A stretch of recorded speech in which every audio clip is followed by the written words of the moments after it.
Good evening, guys. Boxing Gossip here. Tonight I went to the Eubank Jr. versus Renold Quinlan fight, and I was pretty much ringside for the entire card. I've just got home and I wanted to post my thoughts initially post-fight on Eubank Jr. versus Renold Quinlan. Now, first things first, when you are at a fight and when you are so close to the action, even though you have a better view in certain situations, you could also have a worse view in other situations. So it may be that some of my analysis would be slightly different if I'd been watching it on TV and I could hear what was going on in the corners, I could hear what the commentators have said. But from my perspective, sitting ringside, I thought this was an uninspiring performance from Eubank Jr. actually. And I'm not sure what it was. I think first and foremost, Renold Quinlan was better than I expected him to be from the small bits and pieces of footage that I managed to track down on him. Quinlan, for me, was actually in the fight for the first 6 rounds. Now, I don't think he was winning rounds. I don't think he was taking points off Eubank Jr. But I thought he was a slightly awkward opponent, and I thought at times he showed some ability to time and actually to catch Eubank Jr. And on numerous occasions in this fight, I saw Eubank Jr. taking a punch, and perhaps taking punches that you wouldn't necessarily expect him to take. I believe I counted 4 or 5 uppercuts, for example, that Quinlan landed on Eubank Jr. Nevertheless, I mean, don't get me wrong, Eubank Jr. was controlling the pace of the fight. He was pretty much dominating all the rounds, and I think you'd be hard pushed to say Renold Quinlan necessarily took a single round off him. But I didn't see the same electrifying, as Eubank Sr. would say, I didn't see the same electrifying performance in Eubank Jr. That I've seen previously. I didn't see the famed 50 punch combinations that Senior talks about that we've seen in the past. I wasn't sure. For me, it just felt like he was slightly off the pace tonight, and I don't know if that's me being harsh. You guys know that I've never been completely sold on Eubank, but I must admit, being there, being at the event, hearing the music, seeing him and Senior coming out, hearing the crowd, listening to the hype around it, I was actually buzzing to see him fight up close and personal. And, you know, I was expecting a vintage Eubank performance, and I was expecting him, to be honest, to run through Renold Quinlan and pretty much batter him inside 4 or 5 rounds. But it wasn't quite that for me. It wasn't quite that. And whether that's Renold Quinlan was just better than anticipated, whether it's that, you know, at 168 pounds, Eubank is potentially a less effective fighter, which is something I have speculated on the channel. You know, I'm not sure. Or whether it's that I'm just being harsh because I haven't watched the fight on TV and, you know, being ringside, I don't know. I'm interested, as I say, I've literally just got home, so I don't know what the public perception is as to whether this was a good performance from Eubank or not. But just my instinct was it was a little bit subpar. He was getting caught occasionally. I thought at times he was inaccurate, at times he was wild, at times he was swinging and missing. The power from his punches wasn't there. I mean, he landed a left hook on Quinlan that looked like it was going to chop down a tree, and Quinlan didn't even budge. You know, Quinlan's obviously a tough guy with a decent chin, but I don't think that Eubank's going to necessarily be stopping people at 168 pounds, because for me the power just wasn't necessarily there in his work. But all in all, you know, I mean, Quinlan's a hard guy to work out. Don't know how good he is, don't know how bad he is, etc. And Eubank Jr. went in there, won pretty much every round, got him out of there. And to be honest, whilst there are some people who were complaining that it was an early stoppage and that, you know, Quinlan wasn't hurt, I actually don't have a problem with the stoppage. I think it was a good stoppage, because whilst I agree that Quinlan wasn't hurt, and whilst I agree that Quinlan probably wasn't about to be knocked out, for me, Quinlan looked tired after about round 6 and 7. There was very little ambition from Quinlan. He looked like he'd stopped trying to win the fight. He wasn't throwing much lever, his mouth was open a bit, and he looked like he was pretty much gassed and, you know, was pretty much fighting to survive. And Eubank Jr. was obviously coming on strong.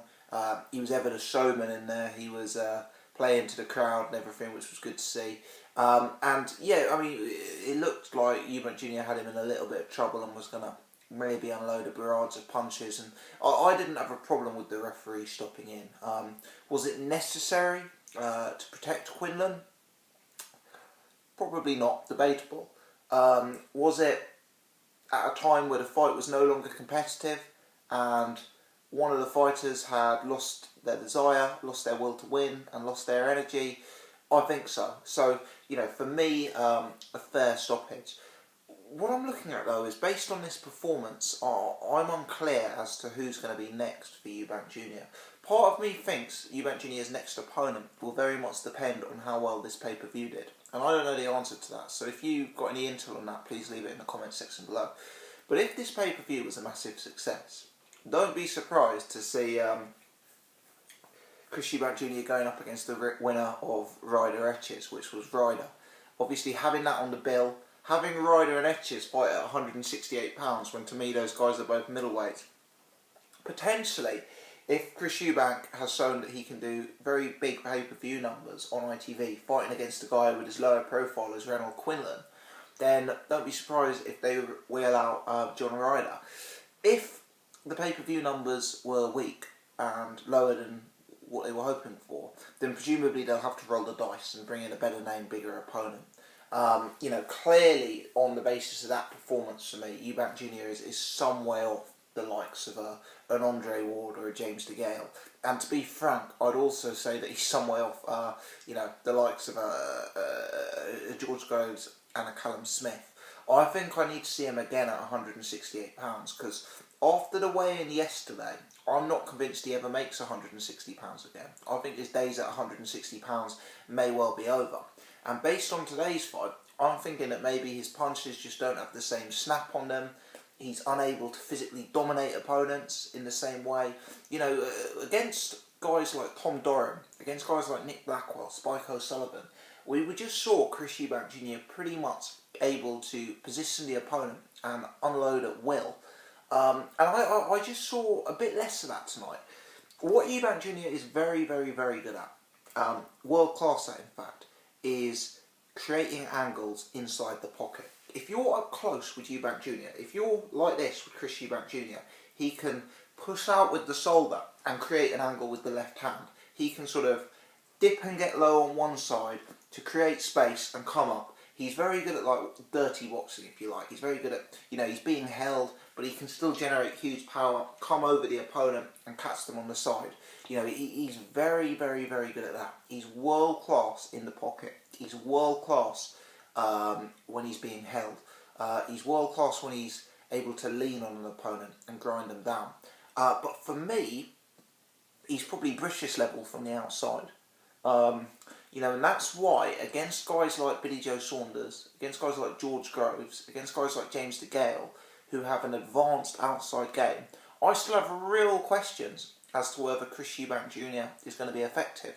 Because I think outside he's going to be second fiddle in all of those matchups. And I think inside, against bigger, stronger men, he's going to struggle to dominate like we've seen him dominate at middleweight. He's going to struggle to position and bully his opponent so that he's free to land those 50-punch combinations. And frankly, he's probably not got the power to put people into a defensive shell. You know, at £160, we've seen him catch an opponent. The opponent have to go back on the ropes like this, and then Eubank Jr. free to unload without anything coming back. I'm not sure there's the same zip on the initial punch that makes the opponent retreat at £168. You know, all in all, I don't want to be too down on him. He won every single round. He played to the crowd. He didn't really get out of second gear. You know, he looked quite comfortable in there. But there were concerns for me. Accuracy concerns remain. Hitability concerns remain. You know, his chin was a bit up in the air. One thing I thought is, you know, he'd throw a nice punch, Eubank, and I thought he was a bit guilty of admiring his work. Maybe this is again relating to his power not being the same at 168. You know, he threw a straight right hand and caught Quinlan, and then he just kind of stood back a bit and then got caught square on the chin. Several times in the fight I saw that happen. Maybe it's that when he was throwing that punch at £160, the opponent was backing up and, you know, trying to give themselves room. But at £168, I thought he was guilty of admiring his work, you know, throwing a punch and then still being there to get caught, you know. But whilst the concerns remain, he's an extremely exciting fighter to watch. He's a true showman. He's world class inside the pocket. He's very athletic, very explosive. I just felt there was a little bit of zip missing tonight. I just felt he was a bit off pace. I didn't think it was a vintage junior performance. I don't know why. I don't know why. I don't know if he's got a cold, you know, or had a cold or something like that, or you know, whether it was something to do with being slightly heavier and therefore maybe not having quite the same pace or the same snap. I really don't know. I'd be interested to hear your thoughts on this, or perhaps it's something I've just imagined, and perhaps, you know, on TV he looked as good as normal. Leave your thoughts in the comments section below. If you've enjoyed the video, please take the time to hit the thumbs up button. If you're new to the channel, do subscribe. I'm going to be covering all the other fights on the bill, so it would be really, really good for you to subscribe so you can check out my other stuff. Many thanks indeed for watching.